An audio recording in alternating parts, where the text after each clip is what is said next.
Hello everyone, आज हम लोग देखेंगे नेटवर्क एंड लाइन के यूनिट टू पोर्ट नेटवर्क में जो हमारे इक्विवेलेंट सर्किट एबीसी पैरामीटर के इक्विवेलेंट सर्किट और एच पैरामीटर के इक्विवेलेंट सर्किट के बारे में जानेंगे। तो एबीसी पैरामीटर्स क्या है और इसे कैलकुलेशन के बाद मैथमेटिकल कैलकुलेशन एक्सप्रेशन के बाद किस तरह से एक इक्विवेलेंट सर्किट को ड्रॉ किया जाता है वो देखेंगे। साथ ही साथ एच पैरामीटर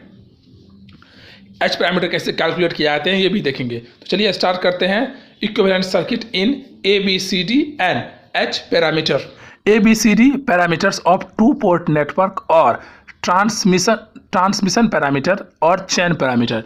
तो ABC पैरामीटर को हम लोग ट्रांसमिशन पैरामीटर भी कहते हैं और चेन पैरामीटर भी कहते हैं।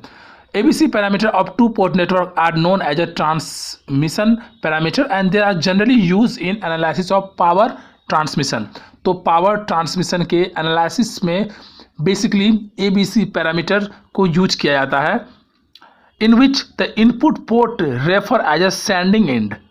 जहाँ से सिग्नल ट्रांसमिट होता है या सेंड होता है वो सेंडिंग एंड, जो इनपुट जो होता है वो सेंडिंग एंड होता है, जबकि आउटपुट पोर्ट जो होता है उसे रिसीविंग एंड कहते हैं। तो पोर्ट 1 हमारा सेंडिंग एंड कहलाएगा और जो आउटपुट पोर्ट होगा वो हमारा रिसीविंग एंड कहलाएगा। These are obtain by the expressing voltage V1 and I1। जो पोर्ट 1 है वो एक्सप्रेस किया जाता है V1 और I1 के रिस्पेक्ट में एट इनपुट पोर्ट।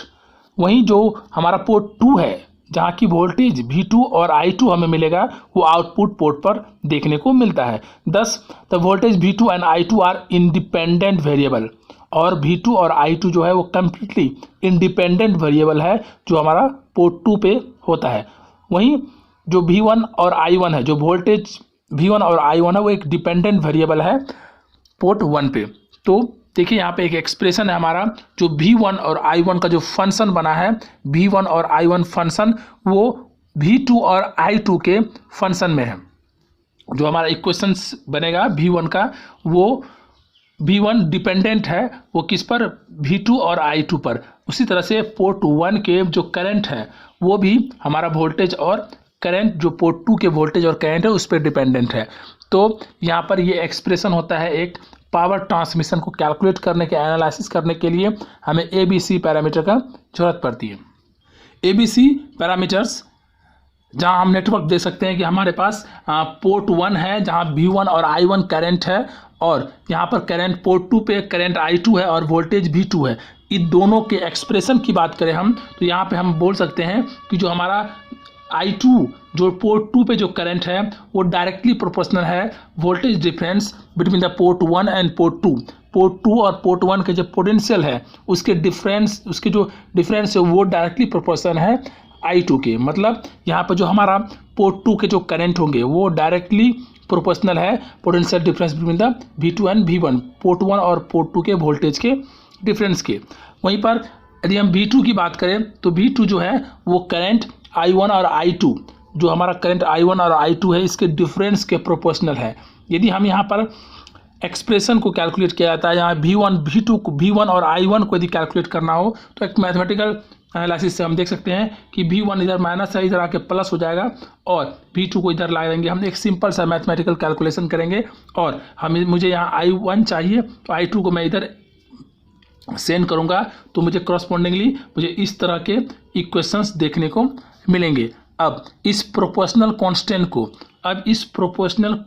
को यदि हटाया जाता है तो एक कांस्टेंट जनरेट होता है जो कि हमारा इक्वेशन में देखने को मिलेगा। एक मैथमेटिकल जो हमारे इक्वेशंस बनेंगे उसमें देखने को मिलेगा। वो पैरामीटर्स जो होंगे वही कांस्टेंट A, B और C और D वो कांस्टेंट प्रोपोर्शनल आता है और इस तरह से ABC पैरामीटर्स जनरेट होता है और यहाँ से हम कैलकुलेट कर सकते हैं। तो मैट्रिक्स फॉर्म की बात करें तो मैट्रिक्स फॉर्म में देखिए V1 और I1 एक्सप्रेस किया गया है एक मैट्रिक्स मल्टीप्लिकेशन में। यदि हम V2 और I2 से मल्टीप्लाई करेंगे तो हमारे पास जो इक्वेशंस बनेंगे वो कुछ इस तरह के इक्वेशंस देखने को मिलेंगे after multiplication of ABCD and port 2 के जो वोल्टेज और करंट है उन दोनों का मल्टीप्लिकेशन करने के करस्पॉन्डिंगली मुझे V1 यहाँ से मिलेगा इक्वेशन 1 में और हमें I1 मिलेगा इक्वेशन 2 में। तो इस तरह से हमें दो इक्वेशंस देखने को मिलते हैं। अब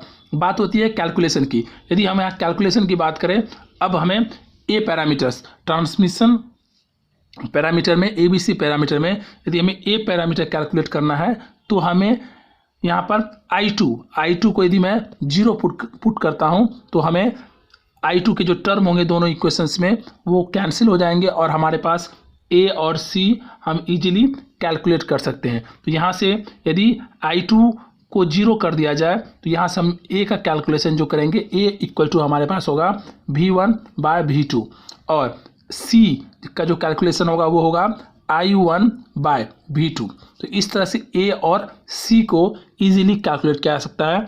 तो ट्रांसमिशन पैरामीटर में, एबीसी पैरामीटर में मैं ए और सी को कैलकुलेट कर सकता हूँ। इसी तरह से बी और डी भी आप कैलकुलेट कर सकते हैं। बी और डी जो पैरामीटर वो भी कैलकुलेट करते हैं। यदि वोल्टेज V2 पोर्ट 2 के वोल्टेज को यदि 0 कर दिया जाए, V2 को यदि हम 0 लेते हैं तो यहाँ से B इजीली कैलकुलेट किया जाता है, B इक्वल टू -V1/I2। वहीं हमें D कैलकुलेट करना हो तो वो हमारे पास हो जाएगा I1/-I2। तो यहाँ से हम D कैलकुलेट कर सकते हैं। इस तरह से A, B, C और D कैलकुलेट आसानी से किया जा सकता है। A, B, C, D easily calculate किया जा सकता है। जैसा कि मैंने बताया कि I2 को यदि 0 किया जाए तो यहाँ से आप देख सकते हैं ये हम A कैलकुलेट कर सकते हैं और इस A को जो बोला जाता है इंडिविजुअल ट्रांसमिशन पैरामीटर की तरह इसे हम देख सकते हैं। तो इसे बोला जाता है ओपन सर्किट रिवर्स गेन। तो ये open circuit reverse voltage gain है। यहाँ ओपन सर्किट इसलिए बोला गया है क्योंकि यहाँ पर जो सेकेंड पोर्ट है, पोर्ट 2, उसे ओपन किया गया जिससे करंट I2 0 हो गया है। तो ओपन सर्किट और रिवर्स वोल्टेज गेन, रिवर्स इसलिए क्योंकि जो हमारा वोल्टेज गेन होता है वो आउटपुट बाय इनपुट होता है, V2/V1 होना चाहिए, लेकिन यहाँ पर जो हमारा एक्सप्रेशन बना है V1/V2 है, इसीलिए रिवर्स हो गया। और वोल्टेज है पोर्ट 1 पोर्ट 2 दोनों के वोल्टेज यहाँ पर है, इसीलिए इसे वोल्टेज गेन बोला गया है। तो ए जो हमारा मिलता है, ए से हमें मिलता है वोल्टेज गेन में देखने को मिलता है। जबकि हमें जब